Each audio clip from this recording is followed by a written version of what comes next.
So, um, when you try to visualize how artificial intelligence agents work together, you usually picture a sort of digital conference table. Right, like a team of specialized employees sitting around passing notes. Yeah, you have a planner agent, a critic agent, maybe a math solver.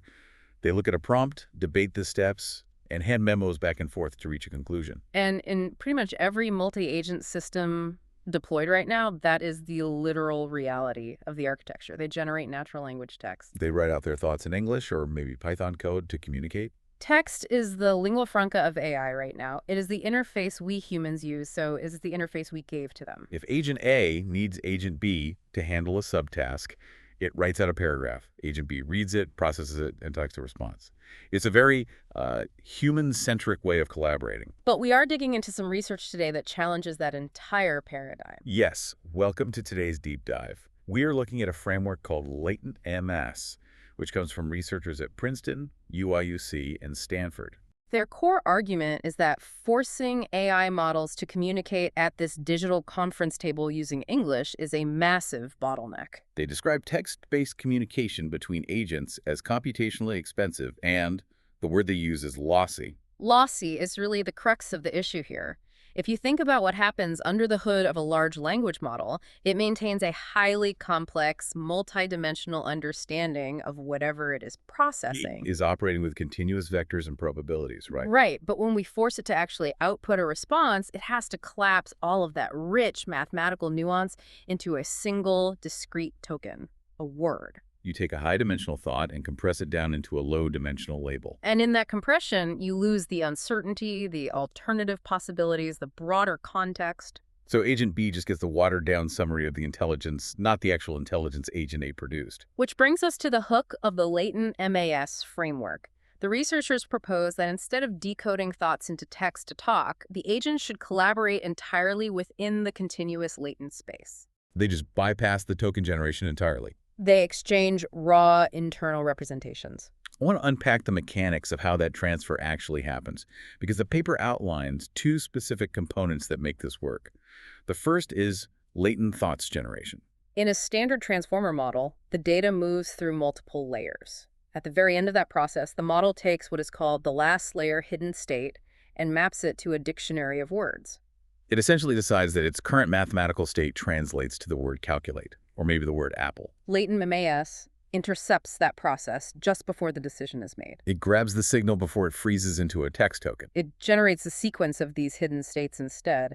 The paper refers to these as latent thoughts. Because they never map to a discrete token, they stay as continuous high-dimensional vectors. And the research finds that these hidden representations naturally encode continuous thoughts with far more fidelity than discrete text can. Which naturally leads to the second component. If Agent A generates these latent thoughts, how does Agent B actually receive them? That happens through the latent working memory. The paper mentions they use the KV cache for this, the key value cache. Normally, the KV cache is just the working memory for a single model, so it doesn't have to recalculate the context it just processed. But in LatentMAS, they convert this into a shared bridge. They take the KV cache that holds Agent A's latent thoughts and input context, and they transfer it layer-wise directly over to Agent B. Agent B accepts that raw data structure. It processes the memory directly, which the paper calls lossless information exchange. It picks up the thought process without any ambiguity. It doesn't have to guess what Agent A meant by a specific word because it has Agent A's entire internal state regarding that concept. One methodology detail that stands out here is that this is an end-to-end training-free framework. That is a massive operational advantage. Usually, if you introduce a totally new communication protocol between models, you are looking at heavy fine-tuning. But they leverage the existing architecture of the LLMs. Specifically, the Qwen3 model family.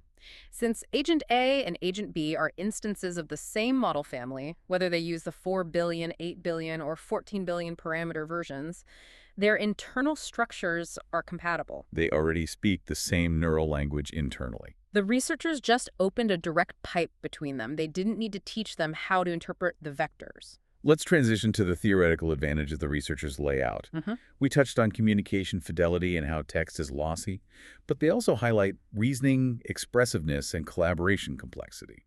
Expressiveness comes down to data density. A text token is fixed.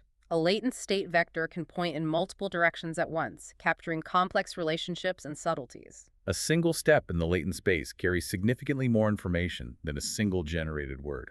And regarding collaboration complexity, you might think moving these heavy vector states around would be a heavier computational lift than just sending text strings. The paper actually claims the opposite. LatentMAS achieves higher expressiveness with lower inference complexity than standard text-based setups. Because you are eliminating entire processing steps. In a text system, Agent A has to detokenize the vector into text, and then Agent B has to tokenize that text back into a vector. You pay that computational tax on every single word.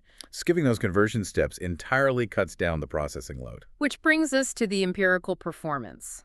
The researchers didn't just theorize this. They ran it through 9 comprehensive benchmarks. They covered math and science reasoning, using datasets like GSM-8K, the AME24 and 25 sets, and GPQA Diamond. They also evaluated commonsense understanding and code generation, testing it on MBPP Plus and Human Evil Plus stack. Looking at the accuracy results, the performance improvements were substantial. LatentMAS consistently beats strong single-model baselines and traditional text-based multi-agent systems. In certain setups, accuracy improved by up to 14.6%. They also tested it in hierarchical settings, where expert agents pass information up to a summarizer agent. In those hierarchical architectures, the average accuracy boost was 13.3%. Passing raw thoughts upward is clearly more effective than sending synthesized text reports.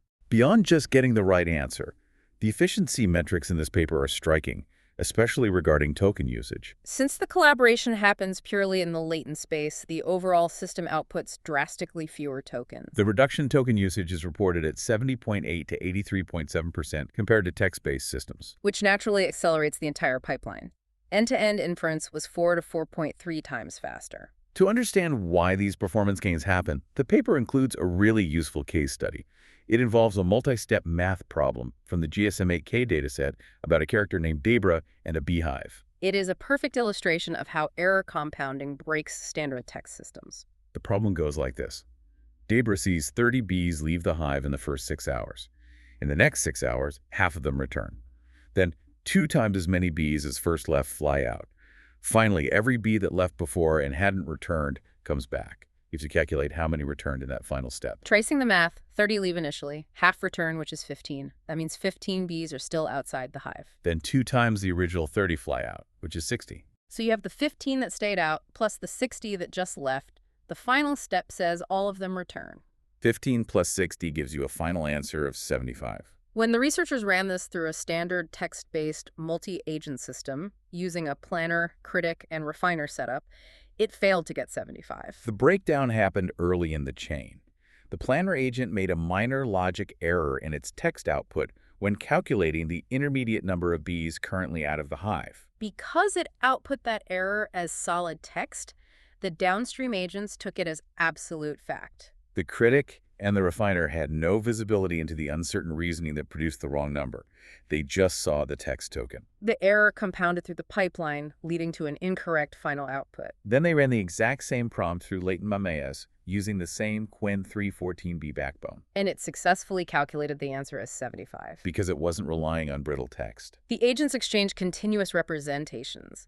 The upstream agent might have had some ambiguity in its intermediate logic, but it passed the entire state of that thought forward. The later agents could review that uncompressed context and effectively reinterpret the reasoning. They calculated the 15 returning, the 15 remaining out, the 60 leaving, and summed it perfectly. It mitigates error compounding by giving downstream agents access to the full cognitive context, not just a finalized incorrect guess. There is a deeper question here about the nature of these latent thoughts. If they are not mapped to words, are they still semantically structured? The researchers analyzed that specifically. In Figure 5 of the paper, they look at semantic consistency. They plotted the embeddings of the newly generated latent thoughts alongside the standard text-based token embeddings. They found that the latent thoughts covered the exact same embedding space. The thoughts are semantically grounded. They exist in the same semantic reality as the text the model was trained on. They just possess a much higher capacity for expression without being locked into the vocabulary. Wrapping up the core findings of the paper, the LatentMAS framework rests on 3 validated pillars: reasoning expressiveness, communication fidelity, and collaboration complexity. The researchers verified these advantages across both sequential pipelines, like the chain of agents solving the beehive problem and the hierarchical expert summarizer setups. It represents a fundamental shift away from the conference table model of AI design. It is a move toward system-level intelligence, where human language is simply bypassed for internal operations, resulting in major gains in speed, accuracy, and efficiency. The internal representations are the new standard for collaboration. As you process all this, consider this angle. If we're moving toward a paradigm where AI systems solve highly complex, multi-stage problems without ever generating an intermediate word of text, how will we ever audit the steps they took to reach their conclusions when their entire chain of thought exists only as a sequence of unreadable high-dimensional vectors? A completely silent mathematical exchange of ideas. Thank you for joining us on this deep dive.